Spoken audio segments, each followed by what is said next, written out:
Hey, it's Deborah, and today I am going to be tier ranking every major self-publishing platform out there because I have just pulled my debut fantasy novel out of the Kindle Unlimited or KDP Select program and gone wide. These are the 9 major self-publishing platforms that I'll be ranking. I'm going to be doing this ranking from the perspective of someone who is new to this and does not have an established readership. And I'll be considering how easy it is to set up an account, set up a title, change pricing and run promotions, get reports on how your books are doing, how easy it is to actually find your book, and also how each of those platforms pay. Let's get into it. Let's start with Apple Books. I hate them. It took 2 weeks to set up an account because there were 2 bugs in the entire account setup process, and it only got resolved when it was escalated to second-level customer support, which, by the way, their help page had the wrong support hours listed, so I was on hold for hours every day trying to talk to a human so I could finish setting up my account. Their second-level support person had to give me a special link which was nowhere on any of their public-facing websites or help documentation in order for the setup process to actually work. And after all that, I discovered that Apple Books requires Australian partners to be registered for GST, even though the Australian Tax Office doesn't require anything of the sort for anybody who does not have a business turning over more than $75,000 a year. GST registration is no joke. There are all sorts of other legal and financial reporting obligations that come with it, so I wasn't going to do that. And on top of all of that, the Apple storefront kind of sucks for visibility and discoverability. There's no way for anybody to find my book because there is no way to get a list of all the titles. Every time I scroll down to the end, it times out and doesn't load any more titles, and there's no organic way for somebody to stumble across my book unless I specifically drive traffic to it and reach some critical point of sales for it to start showing up in related items and other kinds of lists.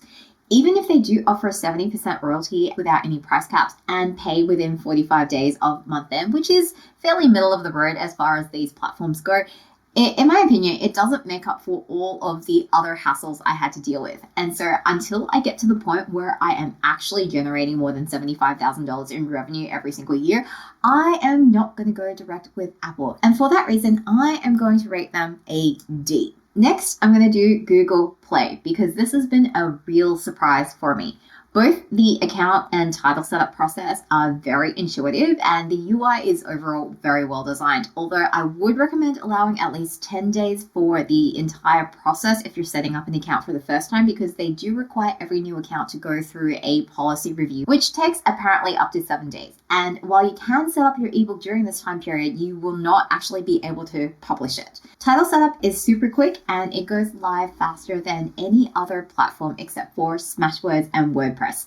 While Google Play doesn't have a built-in previewer, they do allow you to send pre-publication copies to nominated email addresses for review purpose, which I really like. They've got pricing and promotion features on par with most of the other platforms, including the ability to schedule price changes as well as promotions and offer coupons. Google Play offers a 70% royalty and will pay out every single month on the 15th of the following month, as long as your royalties have reached a minimum of $1, which is one of the more favorable payment terms out there. And they have one of the best reporting interfaces. You can actually get a traffic report, which is not available on any other platform other than WordPress, which will tell you how many hits you're getting on your book pages, how many people are clicking through to actually look inside the book, and then how many of those people are actually converting through and clicking the buy button. This is so great. I wish we had this everywhere. The main downside, though, is their storefront. Similar to Apple, it's got limited visibility and discoverability. That said, I do get organic sales here. One thing to note is Google Play does not play nice with aggregators, so if you don't go direct to Google Play, you basically can't publish there. Part of me wants to subtract points for this, but since I do generally like going direct where I can't really complain about this. Overall, I think I would rate them a B. Kobo, I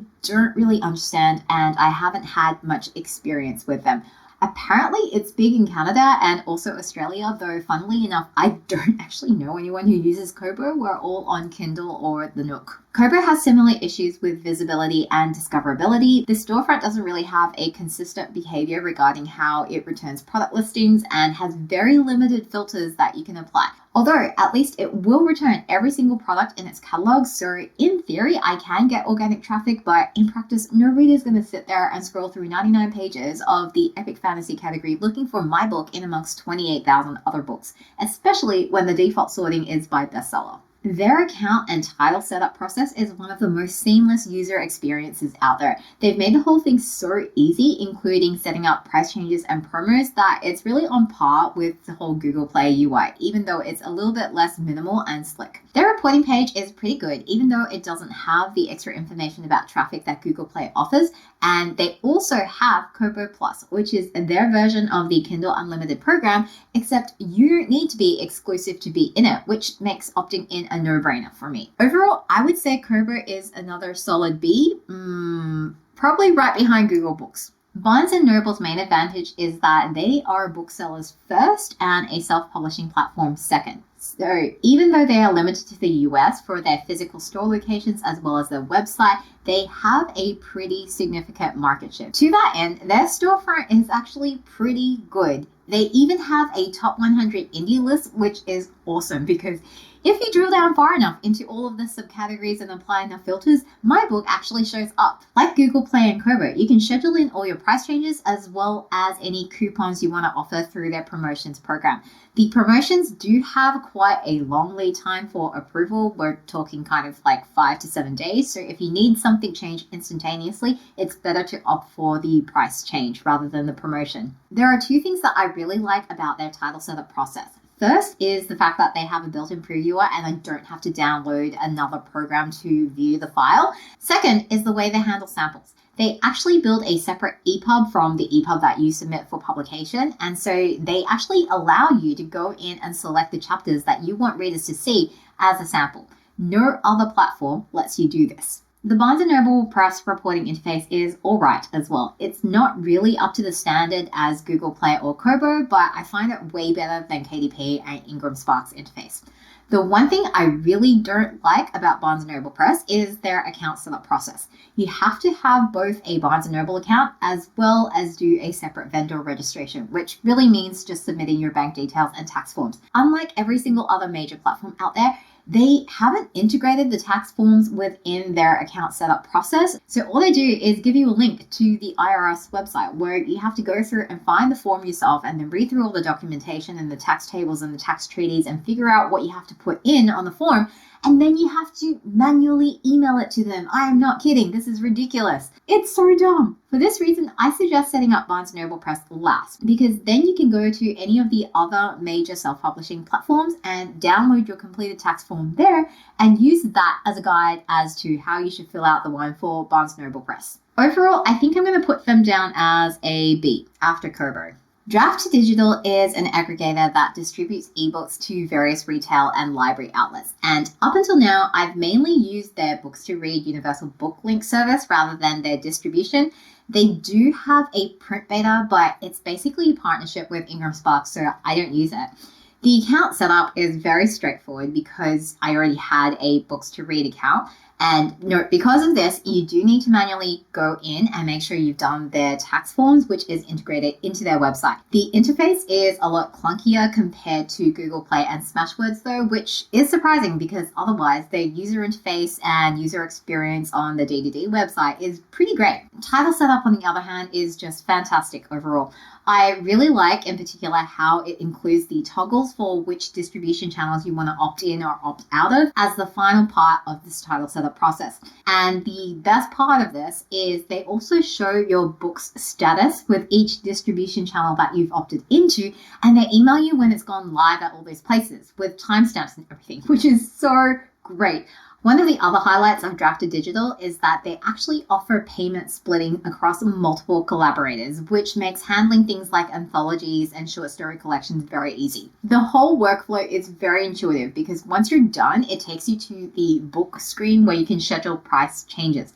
The only downside of this is there doesn't seem to be any built-in ability for it to detect whether or not you've already got a universal book link set up for this particular title by ISBN. And so right now I actually have duplicates in my universal book link dashboard.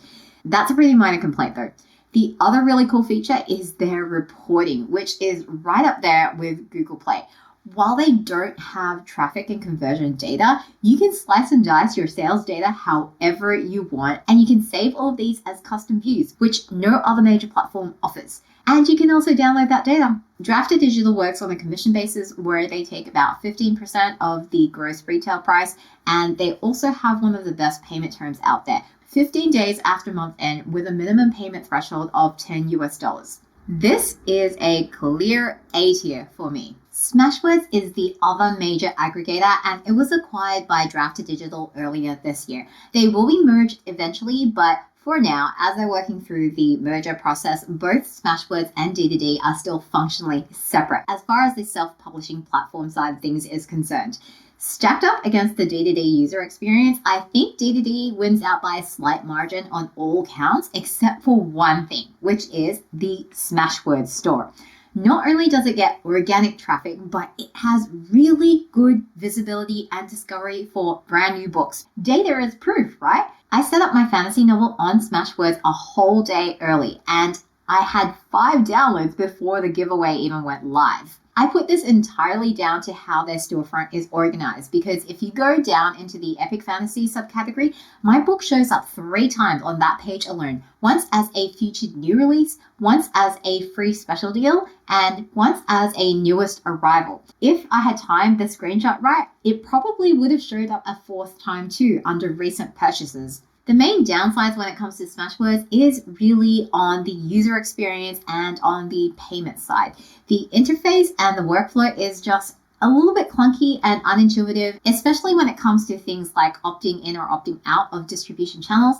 And while they pay out on a similar time frame as Drafted Digital, they only pay out via PayPal at the moment, which is not ideal for me. It's still a clear-cut A for me, but it does rank behind Drafted Digital. I will be so happy once these two are merged and I can have the Drafted Digital user experience with the Smashwords storefront. That'd be the dream. Amazon KDP. What can I say? I won't belabor the obvious point about their enormous market share, since we all know exactly how easy it is to buy things on Amazon when you've got free fast shipping and an awesome recommendation system.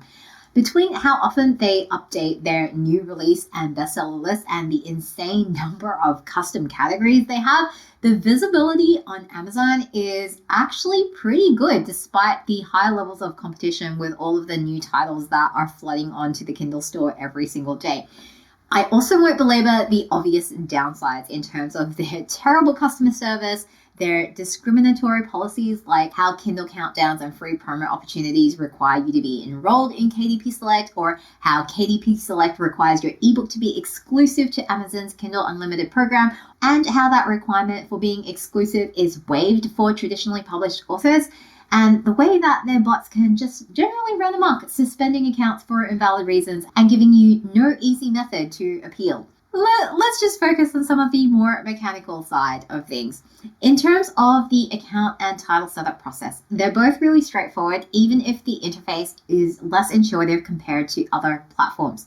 The built-in previewer they have is handy, but it can also be quite buggy. And the way that the title setup screens auto-saves changes, but then it doesn't really highlight the changes for you, and then how it also distinguishes between saved changes but changes that are not published, it drives me mental, and it's super confusing, and it makes me really scared to go into those screens anytime I want to just look at that information, like at my pricing information maybe, because every time I'm in there, I'm just paranoid that I'm accidentally going to change something and then it's just going to wreck everything, especially if you have things like Kindle countdowns or free promos that you want to run on certain days, because you can't run those within a certain time period of a price change. Speaking of, price changes on KDP are a pain in the ass. You can't schedule them, so there's no possibility of doing a set and forget approach as you can with every other major platform except for IngramSpark. The only way to set your price to 0 outside of the KDP Select only free promo days is to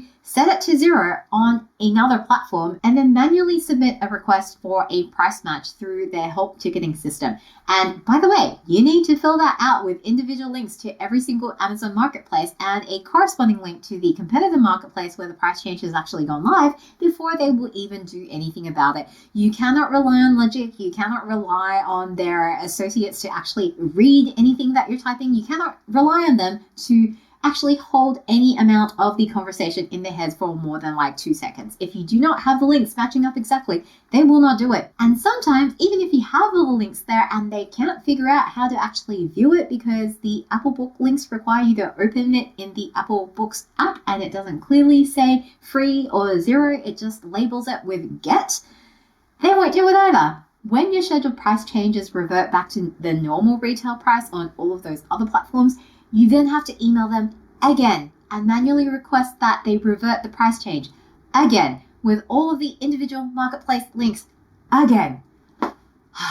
It is a huge waste of time on all sides. And after you're done with all of that, you still have to do your A+ content separately by marketplace. And I have a whole video on that. While they offer 70% royalties, that rate only applies when you price within their recommended price range. And if you go outside of that, suddenly you're only getting 35% royalties. In addition, they're also going to charge you download fees based on your file size, which is completely absurd in this modern day and age of high-speed internet and broadband. The KDP payment terms are some of the worst that are out there. It's 60 days after month end, although at least they don't have a minimum amount that you have to reach before they will direct deposit. Finally, the reporting. Oh yes, the reporting, the newly designed reporting that they're so proud of. It still sucks. While the dashboard view is helpful, it only shows you the current month and you can't change the time period on it. There's nowhere else in their reports where you can see both the page reads and orders in terms of their quantum as opposed to the estimated royalty amount in one place by title.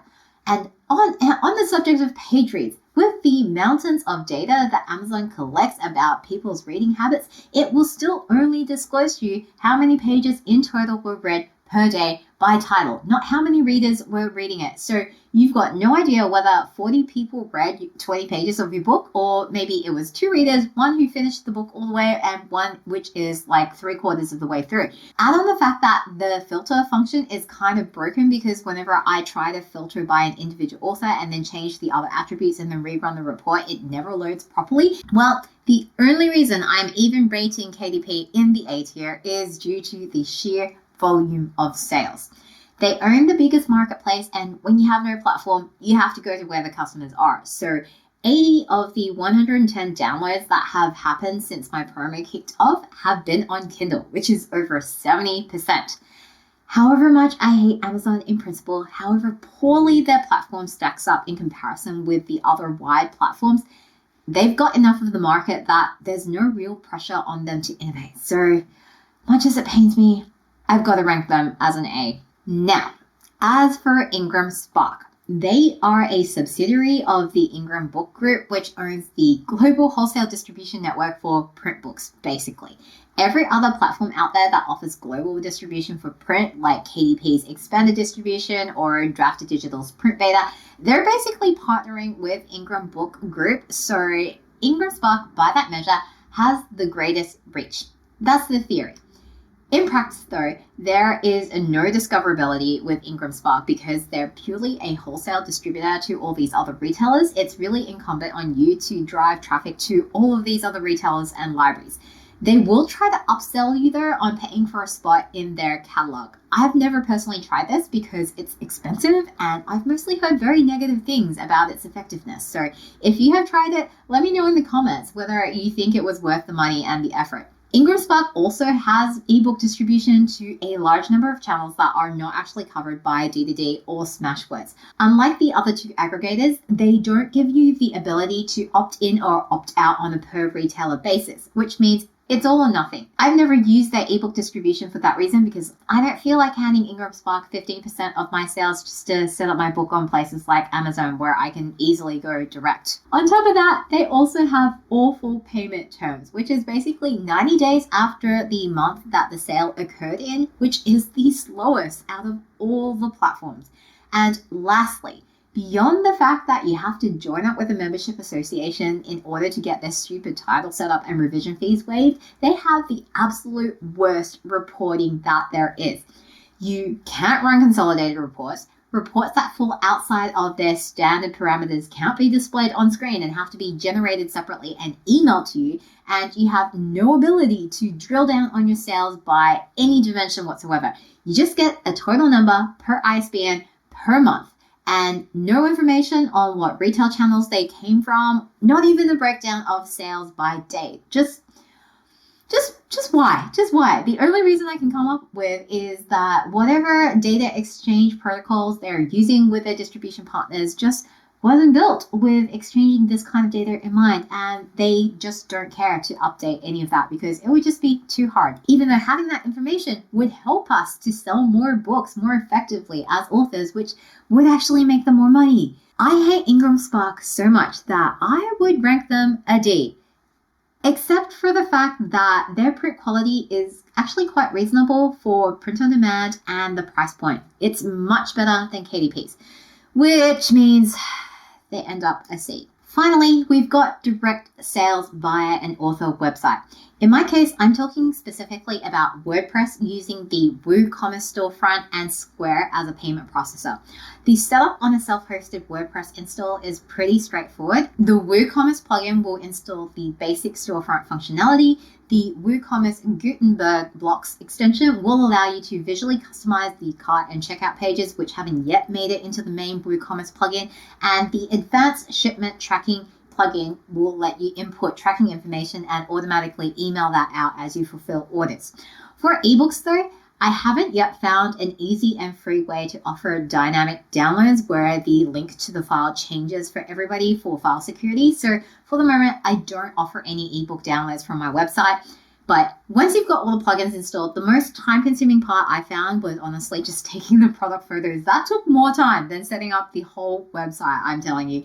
And creating the listings is actually pretty quick because once you've got your product photos, you can easily customize the look and feel of the storefront to be consistent with the rest of your website using the full site editor if you followed my suggestions in my author website video. All in all, setting up my storefront took me probably about a day to do, with the only thing that I really messed up being shipping costs. And that was entirely on me miscalculating it and had nothing to do with the platform itself. The upsides of setting up the store though are huge, because not only does visibility and discoverability grow over time with your readership, thanks to SEO and the fact that your store is part of your website, the flexibility and the customization you can have over the storefront is it's unparalleled. Not just in terms of tweaking how your product catalog looks or how your content shows up on your product pages or even the kinds of products that you offer, but you can get some really detailed granular analytics about your readers.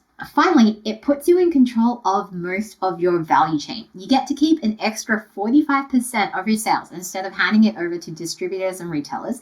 The only outages you're going to have with your web store is if your service providers go down, which is very, very rare. Certainly more rare than Amazon accounts getting suspended. And instead of having to wait weeks or even months to get paid, the money from any sales through your web store hits your bank account pretty much the next day. What I've found is if you give readers a chance to buy direct from you, some of them will. But if you don't give them the choice, they generally won't ask. Given all of that, I think I have to rate direct sales as an S tier. While it might be insignificant now, I hope that in time it will become a much bigger part of my overall business. Do you agree with this ranking? Let me know your thoughts in the comments. And if you want to do your own tier ranking, you can find the link for this template in the description below. If this video has been helpful for you, then please give it a like so that I know to make more videos like this for you. And when September is over, I'll be sharing the results of my experiment with you in this video. In the meantime though, if you want a more complete picture about why Amazon pushes us so hard to be exclusive to their platform, then you need to check out this video next.